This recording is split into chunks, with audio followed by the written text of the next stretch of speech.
नमस्कार, मैं डॉक्टर कुसुम मित्तल। आज आपको होम मैनेजमेंट प्रैक्टिकल के बारे में बताऊंगी। होम मैनेजमेंट प्रैक्टिकल आप लोगों का दूसरा प्रैक्टिकल है, जो कि फर्स्ट ईयर में आप लोग 25 नंबर का है। इसमें आपको सिलेबस बताती हूँ। फर्स्ट आपका है मेटल क्लीन, जिसमें हम विभिन्न प्रकार की धातुओं की सफाई कैसे करते हैं उसके बारे में है। जैसे तांबा, पीतल, चांदी, स्टील, उनको कैसे साफ रखा जाता है उसके बारे में है। सेकंड प्रैक्टिकल है आपका फ्लोर डेकोरेशन। फ्लोर मतलब फर्श की सजावट। फ्लोर डेकोरेशन क्या आता है? रंगोली और अल्पना। रंगोली हम रंगों से बनाते हैं और अल्पना जो खड़िया गेरू से बनाते हैं, जिसको मांडना भी कहते हैं, वो आपका नेक्स्ट प्रैक्टिकल है।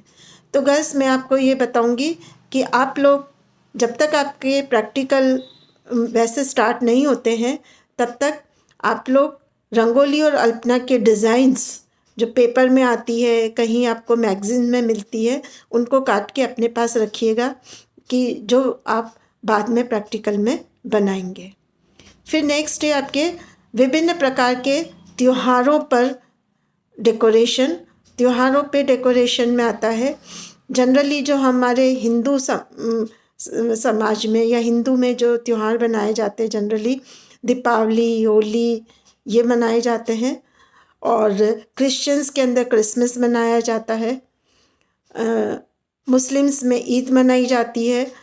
हम अलग अलग तरह के त्यौहार मनाते हैं, लेकिन हम जो डेकोरेशन जनरली ज़्यादा करते हैं वो अधिकतर जन्माष्टमी पर, होली पर या क्रिसमस पर करते हैं।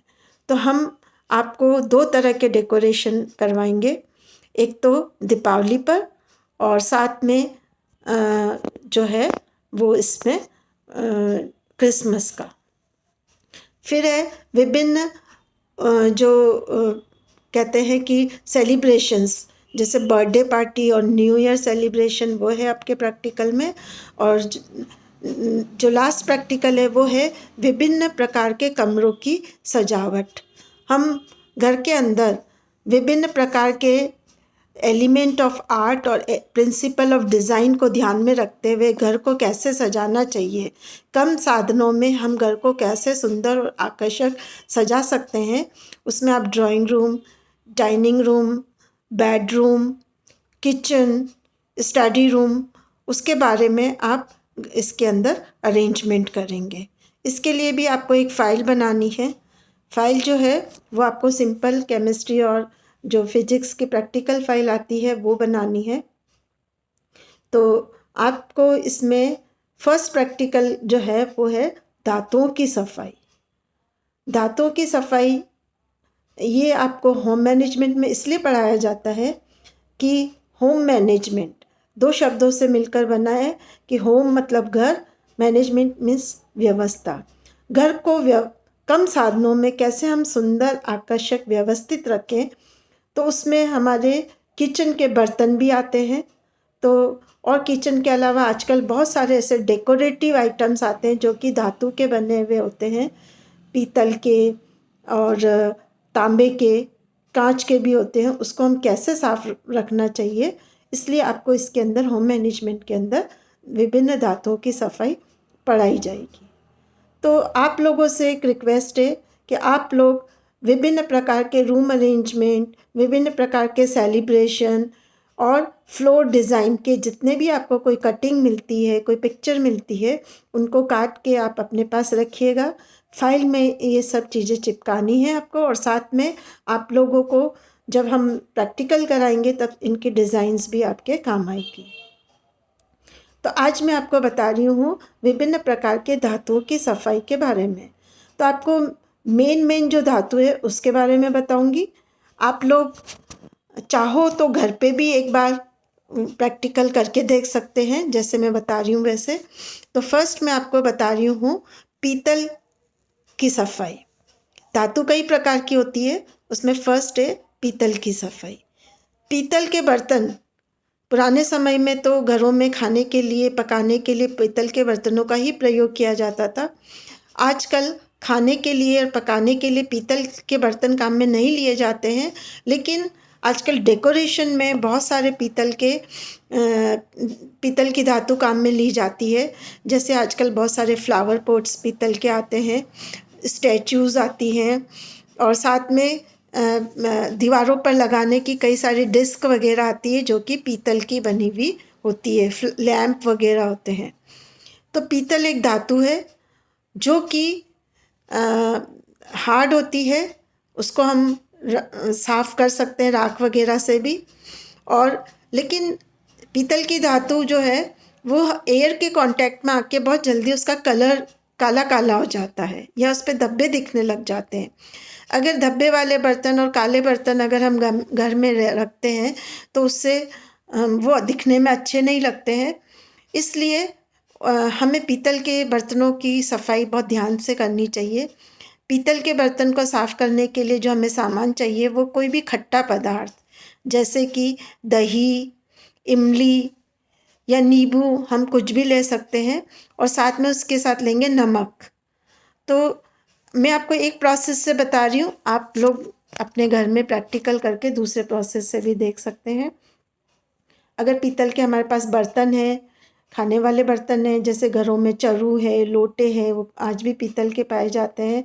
चाय बनाने की भगोनी भी पीतल की ही यूज़ की जाती है।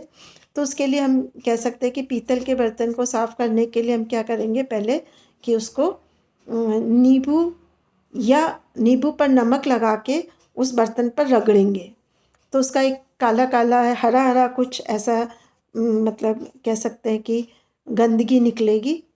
जब वो अच्छी तरह से निकल जाए उसके बाद उसको हम सॉफ्ट स्क्रबर से और विम से उसको मांजेंगे, तो वो बिल्कुल मतलब उसका और भी काला काला अंदर से जो कह सकते हैं कि गंदगी है वो निकलेगी। और उसके बाद हम देखेंगे वो पीतल का बर्तन जो है वो चमकने लग गया। फिर उसको एक बार और किसी भी इसी से विम बार से या जो भी सर्फ है, जो भी हम लिक्विड साबुन लेते हैं, उससे अच्छी तरह से साफ़ करके रगड़ के और उसको धो लेंगे। ध्यान रखेंगे जितने भी पीतल के डेकोरेटिव चीज़ हैं, जैसे जिस पे नक्काशी वगैरह की गई है, उसको कभी भी लोहे के स्क्रबर या हार्ड स्क्रबर से नहीं उसको रगड़ना चाहिए। कोई मूर्तियाँ वगैरह है जिससे, क्योंकि उससे उसकी जो कह सकते हैं नक्काशी है वो ख़राब हो सकती है, इसलिए उनको भी सॉफ्ट ब्रश से, और अगर छोटी स्टैचू है, कार्विंग करी हुई है, तो आप इवन टूथ ब्रश भी काम में ले सकते हैं। उसको अच्छी तरह से साफ़ करेंगे और उसको धो लेंगे। धोने के बाद उसको अच्छी तरह से पोंछ लेंगे। तो इस तरह से पीतल के धातु की सफाई करी जाती है। आप इमली और नमक भी ले सकते हैं, दही भी ले सकते हैं, खट्टा पदार्थ, जिससे कि पीतल का बर्तन साफ़ हो जाता है, चमकने लग जाता है। अब पीतल के बर्तनों पे पॉलिश भी करी जाती है। पीतल को इंग्लिश में ब्रास कहते हैं, तो उसकी जो पॉलिश आती है उसको ब्रासो पॉलिश कहते हैं। तो ब्रासो पॉलिश जो होती है वो बाज़ार में मिलती है।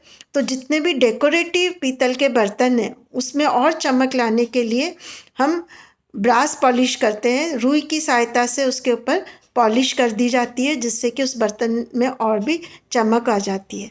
लेकिन ध्यान रखना चाहिए कि खाने के बर्तन, जैसे कि कोई भगोनी है, कोई लोटा है, चर्रू है, इस पर कभी भी ब्रासो पॉलिश नहीं लगानी चाहिए, क्योंकि पॉलिश जो है शरीर के लिए हानिकारक होती है। तो केवल डेकोरेटिव जो पीतल का बर्तन है उसी पर ब्रासो पॉलिश लगानी चाहिए। धन्यवाद। अब बाकी जो है मैं आपको नेक्स्ट क्लास में बताऊंगी।